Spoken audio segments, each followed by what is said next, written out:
Bagi Anda yang biasa parkir bukan pada tempatnya, berhati-hatilah.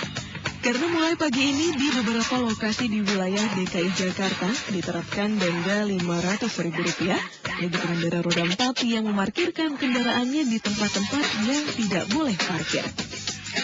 Denda sebesar Rp500.000 sudah sesuai dengan Peraturan Daerah Nomor 3 Tahun 2012 tentang Retribusi Daerah. Lokasi yang menjadi fokus awal penertiban parkir liar ini diantaranya kawasan Tanah Abang, Kalibata City, Marunda, dan kawasan Bios Kota.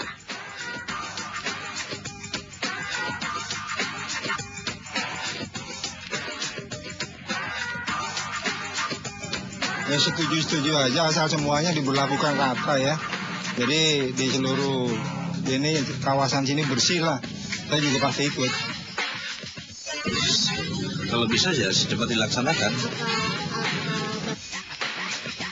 Sebelum diberlakukannya penerapan denda ini, petugas Dishub DKI Jakarta telah beberapa kali mencoba melakukan upaya agar parkir liar bisa ditertibkan. Mulai dari pencabutan pentil ban hingga penjaringan bagi kendaraan roda 2. Namun upaya ini belum juga membuat jerah para pengendara. Tetap maraknya parkir liar di beberapa lokasi karena memang gedung parkir yang ada sudah tak mampu menampung banyaknya kendaraan. Bahkan di beberapa lokasi gedung parkir memang tidak tersedia, seperti di kawasan Hayam Wuruk dan Jatinegara. Inilah yang menjadi tantangan bagi pemerintah Kota DKI. Ya, tolong disiapkan gitu, terutama di pasar-pasar. Nah, itu kan banyak tuh parkir-parkir yang nggak nampung istilahnya ya, ke dalam tuh udah nggak nampung gitu. Saya nggak parkir di sini aja, di Tanah Abang di mana sering itu. Ya, kalau sampai ada tamu atau penghuni yang parkir di luar di badan jalan, artinya melanggar, itu karena mereka terkait dengan pemilik atau pengunjung gedung tadi, maka pemilik gedung juga harus ikut bertanggung jawab terhadap penghuni atau pengunjung tadi, karena mereka tidak diberikan pilihan, sehingga mereka terpaksa parkir di jalan. Artinya ini juga bisa dipikirkan, kalau pengunjung atau tamu tadi parkir di jalan kena denda, pengelola gedung juga harusnya kena denda. Namun bagi Anda yang tanpa sadar tetap memarkirkan kendaraan roda 4 di kawasan dilarang parkir, maka bersiaplah kena denda Rp500.000. Bila sudah terlanjur kena derek, Anda jangan panik, karena mobil Anda nantinya akan disimpan oleh Dishub di lokasi penampungan terdekat. Kendaraan Anda akan dibebaskan bila denda telah Anda bayar melalui ATM yang telah ditentukan. Pengurusan denda harus segera Anda lakukan, karena bila tidak, denda akan berlipat ganda diberlakukan setiap harinya bila kendaraan Anda tidak diambil. Begitu kedapatan di derek, jadi dereknya ini ada di 3 tempat tujuan nanti. Pertama bisa ke Rawabuaya, bisa ke terminal barang Pulau Gebang, bisa ke terminal barang Tanah Merdeka. Di mana nanti lokasi terdekat dari tempat kita menderek saja.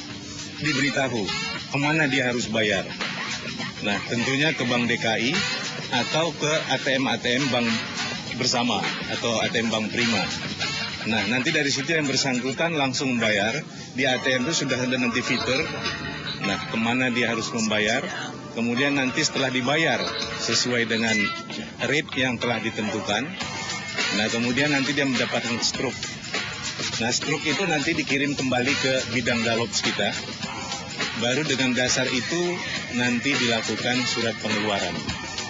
Nah, setelah mendapat surat pengeluaran, dia tentunya menuju ke tempat terminal mana kendaraan tersebut diderek. Nanti petugas kita di sana melihat struk itu dan mengeluarkan.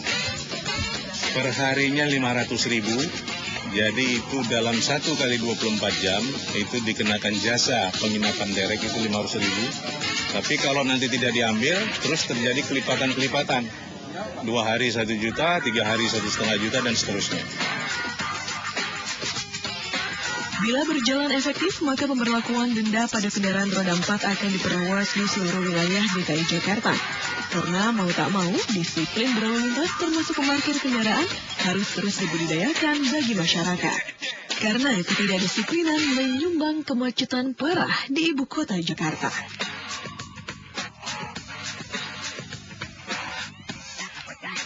yang selama ini penyebab utama 30-50% biang kemacetan lalu lintas. Artinya kalau parkir liar ini berkurang secara signifikan, tentu akan berkurang juga kemacetan secara signifikan. Nah, penetapan 5 wilayah pilot project ini kita harapkan bisa segera dilaksanakan dan juga bisa menjadi percontohan atau dievaluasi kembali untuk diterapkan di lokasi-lokasi lain yang selama ini menjadi biang kemacetan lalu lintas di Jakarta.